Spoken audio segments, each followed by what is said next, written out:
On behalf of ExpertVillage, this is Paul Lewis, and today I'm going to give you some basic iClone Machinima filmmaking tips and techniques.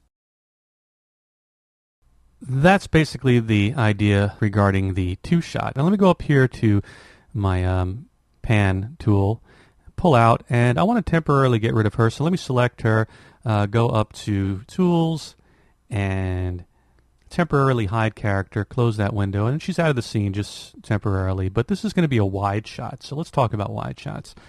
This would probably be one of my first shots before she enters the room, and I'm trying to find a motion where maybe he's pacing, and he wants to, basically see his next patient.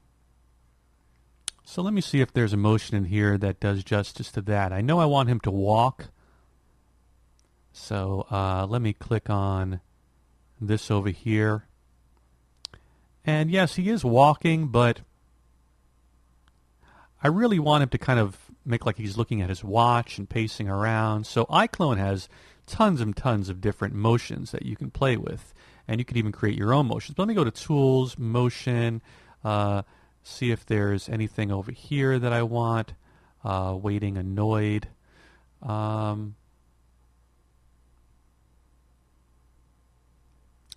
No, that's not the motion that I want either.